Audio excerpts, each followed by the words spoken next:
Hello, everyone. Welcome to the Recovery Project, episode 2. Last week, you'll have heard about how Richie and I met each other and found that we had so much in common, that we'd both had chronic fatigue syndrome, Richie for 12 years, me for 11 years. We both made a full recovery. We both are NLP trained and love helping other people now. So we've created this fantastic collaborative project to help share our recovery stories as well as 50 other recovery stories. We're going to share a recovery story every week for a year, and it's not just chronic fatigue recovery. It's going to be all sorts of recovery and all sorts of techniques that people use. We want to inspire people that there's so many ways to recover out there. So nice to meet up with you again, Richie. Yeah, always a pleasure. Yeah. So tell us a little bit about how your life was before chronic fatigue began. So I was a professional league player for 12 years. I captained my country for 27 times. So I was been high performance since I was 17. So always sort of an outdoor person. I always was a go-getter. I had a fear of failure. I had some form of perfectionism to some degree. So I was always pushing myself. Nothing was ever good enough. So I was always there pushing myself. And that's a very common pattern in people who develop chronic fatigue. Yeah, yep. Like I was the same, real go-getter, high achiever, push all the time. Interesting, isn't it? That the same template arises quite often. Yeah. And I, so yeah, just high energy, high belief, a people's person. I was very respectful. I loved working in team environments. I cared about people. I was brought up by my mother most of the time. I had a family of 4 other brothers, so we played together, so I was always competitive. I loved competing. Also liked to cruise and do things at my pace as well. So what then happened that this all started unraveling for you? So it was interesting because it happened in 2001. I was playing for the London Broncos. We were training in Australia in Gosford. We were there for about a month of training. I got a virus and it hit me for about 3 days. It was really bad. I've never had it like this ever before. And then I didn't really recover after that. Yeah. And I had to train and I wasn't sure. I'll just dust it off. It'll be okay. Unfortunately, a lot of people start that way with a virus. Yeah, so with the Epstein virus, if that's what it's called, it obviously brought it on. But if I look back a year ago, I had a really traumatic experience with my face. I had a complete reconstruction of my face. I've got 10 plates that were placed there. I was in intensive care for 7 days. Oh, crikey. I had a tracheotomy. I had a catheter. I had pretty much everything you could think of, basically like a car crash. So the impact of the trauma that I had prior to that, which is probably a year and a bit before that. So the recovery phase was something like about 7-8 months for me. Yeah. For me, I got back on the paddock again. I was told I'd never play again, but I got back on the paddock again and I played it. I guess that's when I signed a deal over in England and I started playing again. So when that happened, when I got that virus, which was a year into my contract, I think, during that second year, I got the virus and I noticed that it wasn't moving as much as I'd like. It stayed with me for 3 months and I started to think, crikey, what's going on here? I'm not shaking this and I'm feeling fatigued a bit more. I'm not my normal self. I'm sleeping a bit more. And then it got to a stage where I actually couldn't do much at all. I just struggled it was like putting a 50 kg weight on my shoulders and saying, off you go, champ, let's be who you were. I was the fittest in the team. At the time, I was freaking doing stuff I'd never done before. And then, bang, I got hit with this virus. Bang, I got hit with this unknown illness that I've never heard before. Yeah, and it's interesting, I also had a head injury that started mine and then another trauma and, it's like often it's cumulative, isn't it? Like if you'd had just one thing, your body might have managed to rebalance itself, but when there's successive things as well as a high demand on it being with all the training and everything else, it just sort of gets further and further out of balance until it can't cope anymore. That's right. And during that phase of playing and then trying to get people to understand why I'm going through this, I couldn't understand it myself. There was obviously I had blood tests and doctor's appointments and the like, and obviously it's not coming back with anything. So I went through a stage where I was saying, this is just, and the pressure, as you can imagine, like I was one of the players they brought in, one of the high-performing purchases that the club has purchased. I think we had about 5 high-profile players. So you can imagine the stress around supporters going, what's going on with Richie? The club didn't understand it. My own personal standards was also conflicting. Yeah. But with all the uncertainty, all the unknown, I had to deal with this in what way? How? Yeah, you totally. No support whatsoever. But the only support I had, which was one of our trainers, he heard about it. The only saving grace I had at the time was that he knew about it to some degree, and he said, you're going to have to take some time out. And that was the best thing I've ever heard. Yeah, the best thing I could have ever had. And I went, wow, someone knew what I was going through, and it gave me great support there. I needed it. I desperately needed someone to understand it. And then it was after 6 months, I stopped for a bit. I started playing a bit, and I was only playing at 60%. It's amazing I still played with it. I went to a specialist in London. They diagnosed me with post-viral fatigue syndrome, and it just gave me relief, absolute relief. I had something. You know, I was just battling my head. My performance was dropping. I started to get into a situation where I felt in some way semi-depressed in terms of how I was feeling physically. And I was just battling. I was battling everything, struggling. So how bad were you at your worst? Like how bad did it get for you? I remember going to training, and I walked in there, and I was just, and you woke up from obviously having to sleep, and again, there's no recovery. I still felt the same. I put my shoes on. I was just going, oh my goodness. Drove to training, and then I just sat there, and I was just looking, and then I fell asleep on the chair prior to training. And then they woke me up and said, mate, we've got to go to training. We're running now. And I went, okay. I started running around, and I was just basically dawdling around. I was last, and I was just struggling to get around the paddock. And it dawned on me then that I've actually got to sort this out. I've really got to sort this out. This is putting pressure on me more, and I'm not recovering. So something needs to be done. So I had to luckily it was at the end of the year that I came back to New Zealand, and it gave me relief. I went out of that stressful environment back home into a sunny environment with the vitamin D.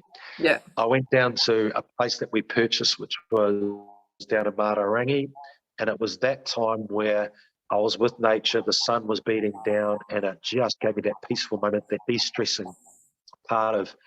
which is so important. De-stressing the body is so important. So important. And guess what? After 3 months, I felt so good that when I went back to England to play my third year, I felt really good about myself. My energy levels are up. My well-being was really in good shape. And then I played for a whole year, and then it hit me again. I was only playing at 60, 70%, and I was still playing well. I wasn't at my best, but then it compounded again. And then I had to basically give up. So when I came back to New Zealand after I retired from it, it put me into retirement. I hung in there for a year and a bit, I've got to say. I came back to New Zealand, and I really couldn't work a day. No. The brain fog, the clarity, I couldn't even piece things together. I couldn't comprehend conversations like this. No. I remember going into meetings when we started a company, and I remember going into meetings, and I was listening, and I couldn't comprehend anything they were saying. I was so out of my depth in terms of cognitive brain fog that it was just ridiculous. I just felt out of place. Yeah, I can remember forgetting my own PIN number when I was at the supermarket, and I'm just standing there like nearly in tears. I'm like, how could I not remember my PIN number? You know, you're just in such a brain fog state that it just couldn't do it. Just I just found going around to supermarkets so overwhelming. It's just all those aisles with just stuff everywhere. Like, I can't even comprehend what's on the shelves. And then, I've got to get out of here with the 2 things I've already picked up and then can't remember a PIN number. That's right.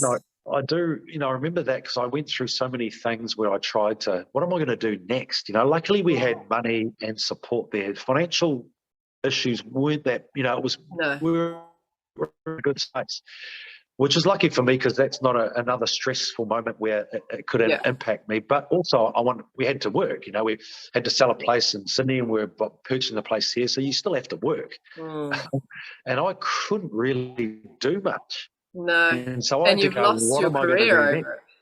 That's lost my huge career. to have lost your career for this. Correct. And that's huge emotion. Huge emotion, huge stress. And then obviously the way you are, it's just that you want to get into things and what do I want to do? What am I going to do next? And totally. So, I did some TV work and I remember doing some commentary back then. I got to say, I don't know how I got away with it. I don't know how I got away with it, but you can imagine what it's like talking in front of a camera, live TV, and then trying to think through things. Totally. Oh my goodness. So bad. Everything's exhausting with chronic fatigue. It's just, healthy people go, oh yeah, I know what it's like when you're so tired. I'm like, no, you don't have any idea what it's like. Chronic fatigue is so much worse than being tired because you had a big night out partying or, it's so dense and heavy and achy and, and relentless. Yeah, no amount of sleep just does anything for it. So let's fast forward then to when you started coming out of it. I know you and I had very different things that worked for us that got us a recovery. So tell us about what worked for you. What did you need to do that climbed you out of this and got you well again? I had to reflect on my timeline and have a look back, and there was a few things that popped up, and around my gut health was something I was a really sick kid. I had so many antibiotics when I was a kid. And they really trash your gut health. It would have nailed it tenfold. Seriously, what I know now, and I look back and I think, wow, what is going on there? And I had repercussions of certain things throughout my career. So anyway, with that in mind, I said to myself, there is a number of things I can do for me personally to get well. It was a long process, but one that I've always believed in. One, a positive mindset that I will get over it. I just have to be patient. Yep, and that helps. And just weather the storm through it. Obviously, clearly, managing my energy levels were really important. Having a real positive mindset and having a belief and a dream that I will come out of this. That was really, really important. And getting myself out of a horrible negative state at times, because it just, from a pattern of behavior, I didn't realize how bad I was, but I knew I became really negative at the time. Yeah. So I had to develop some strategies around putting a face on and feeling good about myself and walking out feeling positive. So I developed that sort of pattern interrupt when I was going through it. It's just to get out, and that's the way I've always been, and that's the way I was going to treat this. I was going to ensure that I was managing it and getting up and feeling good about myself and thinking about good thoughts and getting down to the beach a bit more often to have gratitude and appreciate what we've got. I'm going through a terrible moment, but if I think that way all the time, it's not going to put me in a good state, and it's not going to support my immune system. It's not going to improve my health. And so I started, obviously my food intake, my diet was really good, but it wasn't really that good when I look at it now. The last 3 years, my recovery, I'm out of it now, and I've been clean from, it's like saying clean from a drug addict, clean from chronic fatigue for about 6 or 7 years now. Cool. I've eaten so well in terms of, as we know it with chronic fatigue sufferers, it's a mitochondria thing as well. So I've filled my body with so many good things, phytonutrients, antioxidants, all the necessary things to encourage my mitochondria to function well enough, to really start to amp it up, to make that baby work extremely well. So I do a lot of breathing, I do a lot of cold therapy. I eat extremely clean now. So I've mitigated all the inflammation foods as much as I can. I'm not too much that way, but I've chopped away all the dairy and the likes of the gluten and all that sort of stuff, just minimized it as much as I can. And that's given me something that I've looked back now. I'm doing twice as many things as I am now. I'm freaking doing crazy stuff now that I've never, ever thought I'd ever do. I couldn't even run a kilometre now. I could run 6 to 8 kilometres. I'd be up in the bush. I'd be doing body exercises. I'll be like, it's ridiculous what I'm doing. And I bring it back to my own personal belief around positive mindset, creating a dream, a vision, creating empowering emotions, eating well, cold therapy, and good breathing exercises, which is critical for my recovery. So you're still doing all of these things on a daily basis, are you? Yeah. So it's like a real lifestyle change for you. Yes, it is. It's a continuous thing, so it enables me. I'm not going to go down to that reactive situation where I was. I'm all about preventative model. So it's, although I'm feeling so good, I don't care about what people say. Stress will always pop in some way or form or other. Yeah. I'm preparing my body to deal with it and release that stress response to things. So it's ongoing, and I love it. Interesting. Yeah, because my experience was so different in that it wasn't ongoing at all. I had to work very hard for a couple of weeks practicing all the mind techniques I was taught, and calm my body down, and then it all got better, and then I'll just go and live life again. I don't do anything ongoing to maintain having energy. I just have energy now. So I eat whatever I want to eat, and I do what I want to do. But I mean, I still live a pretty healthy diet. I don't, I never get drunk, and I eat salad every day, and so I have some good things. But yeah, it's interesting how yours is a real lifestyle change long term, whereas mine was a intense burst of what I needed to do to get my body fixed and then go back to some just normal, relatively healthy living. Yeah, and I'm a big follower of people that microbiologists in the world. I listen to them, and I take certain things out of what people have used. I've never been a person that would ever deny things and say, oh, that's just rubbish, you wouldn't do that. But then if you live in that sort of world where you're not open and curious to understand what could work for you or not, I think it becomes a very narrow point of view. So I go to the best in the world and I follow them. So I follow a guy called Kiran Krishnan, and he's freaking unbelievable around the gut bacteria and the microbiome. So I pull a couple of things out from him, and I go, well, cool, I'll use that. Do you take probiotics? We've got our own supplements that has probiotics and prebiotics in them, and all the polyphenols and antioxidants in them. So that's fueling my gut. So I know with my eating plus my supplements, I am fueling my gut in a way, so I'm functioning extremely well. So all the energy and all those phytonutrients and enzymes and vitamins and minerals are in my system, and I'm operating. So my nervous system, my digestive system, and my immune system is functioning extremely well. And that's the part I can really control and deal with my food intake. Yeah, I mean, I drink kefir every day because I found that's a very powerful probiotic with 75 different bacteria in it that can get through your stomach acid to your colon. And I've noticed a lot of improvements to gut health and skin. I drink that every day because I've noticed. That's awesome. But there's so many different things that stop people from getting nutrients into their mitochondria, right? There's insulin resistance, there's leaky gut. There are so many issues around people that no matter what they take, but particularly with the prebiotics and the probiotics, if they take it and they get off the shelf and they put it in, there's no science driven behind it. They put it in their system, it's not gonna do what it's supposed to do.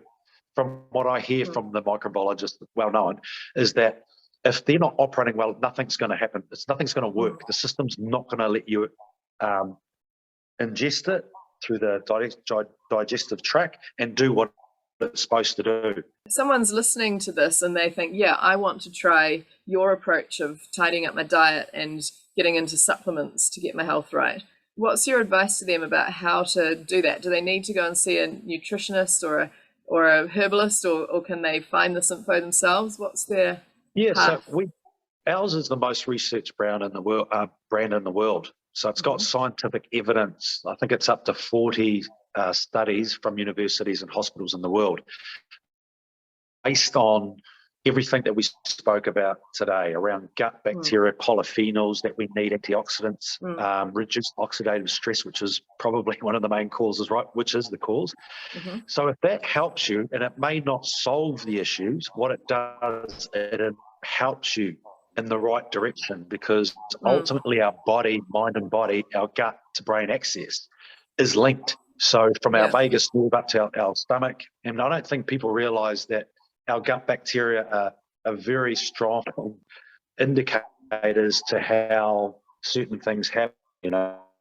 They're shooting signals up to your brain telling you, give me sugar, give me sugar, give me sugar. If it's your crave center around sugar, it's telling you what to do. So, and for us to enable it to put the good stuff in, so you create a crave center that's telling you, I love fruit and veggies.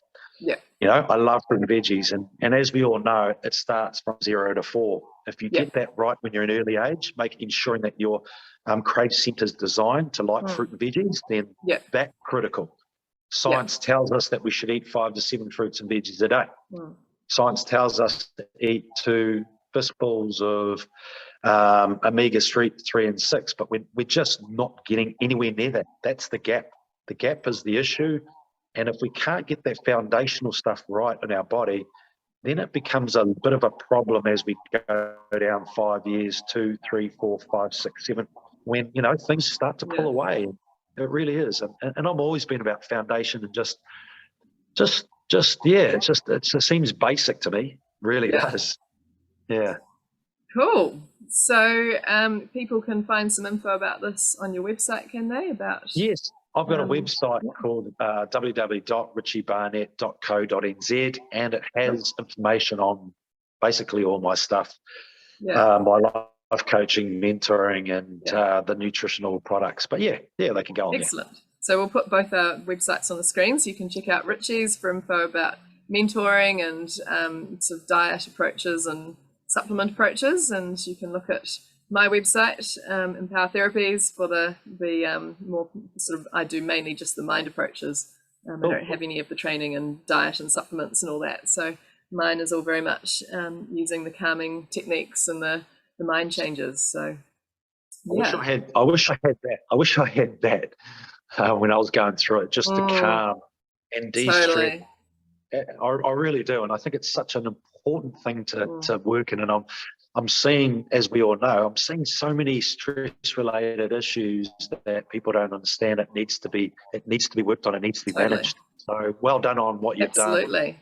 Awesome. Yeah, so great to hear your story.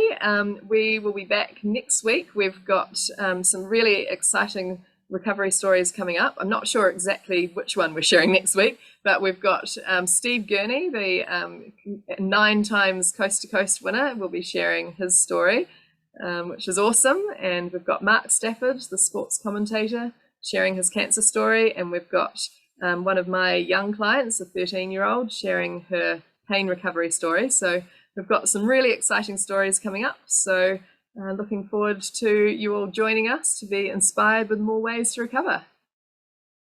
Yeah, and on that note, just share and like what we do. That'll still help to get the message out there. We're not saying that things can change the world. All we're saying is we're inspiring, we are caring, we're loving, and we're supporting the people that are going through some tough times. Absolutely. And the more that people share and comment, the more that the word gets out there. So, excellent. See you next week.